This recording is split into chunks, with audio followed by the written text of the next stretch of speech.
This video is sponsored by RenderHub, one of the best marketplaces for 3D artists, but more on that later.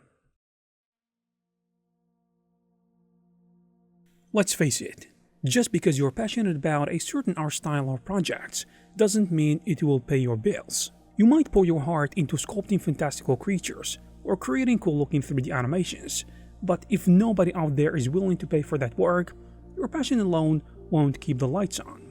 In the 3D art world, or any creative field really, it is common to find that the projects that you love the most aren't always the ones that will bring you money. Let's say you are a character artist. Most likely than not, the type of projects that you're working on are mostly what other people want you to make. And this is the case if you are a freelancer working on projects for clients, or if this is your job for a game development or a VFX studio. You see, studios and clients have specific needs and market trends, so your niche passion project might have to stay a side hustle or maybe a weekend gig while you take on more commercially viable work to make a living. You might say, well, 3D and art is my passion in the first place. What are you talking about? Even if you are a 3D artist doing your dream job, doing the same thing over and over again may get your creative juices depleted. So doing something that you want to do is kind of refreshing, especially knowing that you are answering to no one and you are free to take all the time in the world because you don't have a deadline. As you can see, this doesn't mean you have to give up what you want to do, but it does mean balancing it with practical choices. Many successful 3D artists split their time between passion projects and paying projects. For instance, you might design cool game characters in your free time, but take on freelance jobs doing product models or maybe architectural renders to earn a steady income. In other words, be passionate, but also pay attention to what the market needs.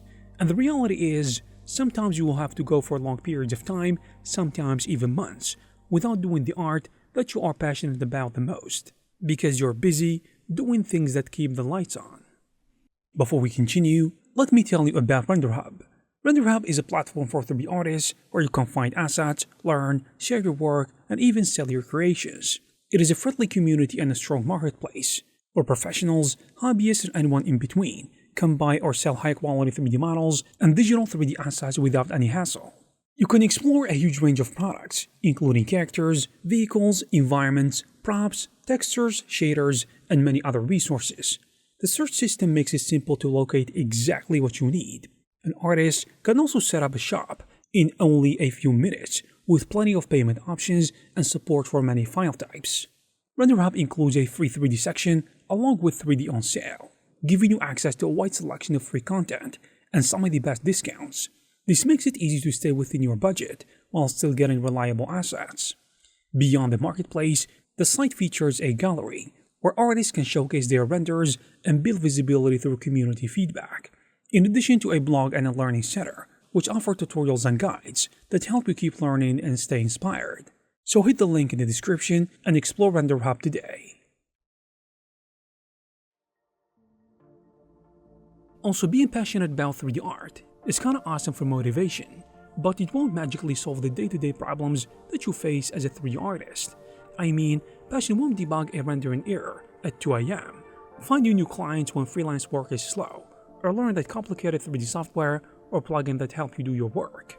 Probably no one tells you this if you're new, but a lot of unglamorous work goes into a 3D art career, from managing finances and marketing yourself to constantly learn new tools to stay relevant. The truth is, you cannot be passionate about every little task. Even a die-hard 3D artist is unlikely to feel the same excitement for doing paperwork or fixing UV maps as they do when designing or modeling a 3D character. But those things still have to be done. That is, if you want to be successful. This might not be a popular opinion, but passion can sometimes act like a comfortable disguise that lets you ignore the boring stuff or the tough stuff. So it is easy to say, I create art because I'm passionate, and use that as an excuse to shy away from the business side or the technical problems. But if you ignore those realities, you will face a lot more problems. I think to be an excellent artist, you have to step up and handle tasks that aren't actually fun, because building a career means solving real problems and delivering value, not just chasing inspiration. In fact, passion alone isn't enough for lasting success as an artist. I mean, it needs to be accompanied with things like skill, discipline, and persistence. Not gonna lie, some parts of being a 3D artist just suck. Maybe it is redoing the same rake for the 5th time because of a glitch, or spending hours fixing lighting on a scene that refuses to look right. In these not so fun moments, that you really find what you're made of, and this is where you have to embrace parts of that suck and keep going, even when you would rather be doing something else. And to be honest, at some of these moments it feels like it. But think about it this way, if you only work on these days when you feel inspired, or only do things that you like, you're not gonna get very far. The real professionals push through frustrations because they know tomorrow's success is actually built on today's grind. Also keep in mind that this is still the case even when that grind is tedious or annoying. So the solution is just deal with those tasks as if they are your duty, because sometimes your commitments and your sense of duty will carry you further than your passion. Because to be honest, you're not gonna feel passionate about what you do all the time. You see, passion might get you started, but when deadlines are looming or projects get tedious, it is your discipline that will take you to the other side. I personally think that sometimes extra enthusiasm is what eventually led many artists to quit entirely, especially newbies, because they think that it is always sunshine and rainbows, so when they face the harsh reality, it hits them hard. And this reality is that no one cares about your passion. At the end of the day, clients and teams care about what you deliver, not how hyped you felt at the beginning of the project.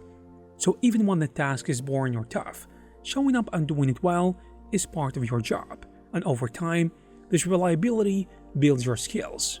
And by doing your duty every day, you will likely find it that you make progress faster, and you might even become more passionate about your work and see the results of that effort.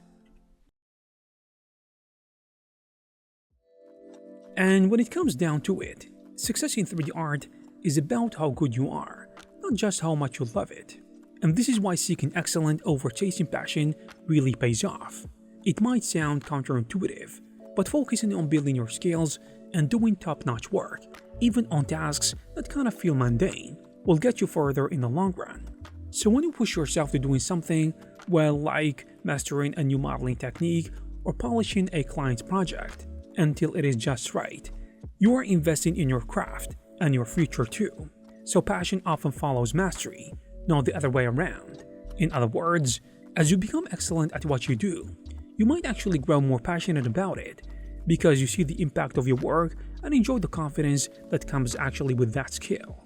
Even if you hate the things that you as a 3D artist do a lot, let's say UV mapping, but you want to be excellent at it.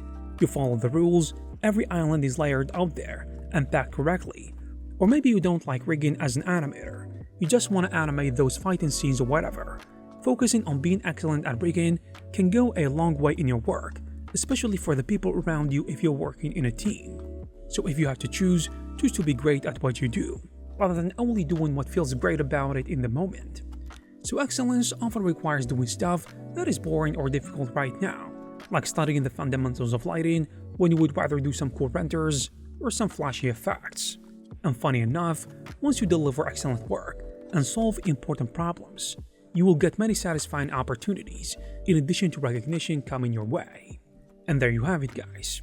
If you like this video, please give it a thumbs up. Also, please subscribe to this channel if you want to receive more videos like this. Thank you very much for watching, and I will see you in the next one.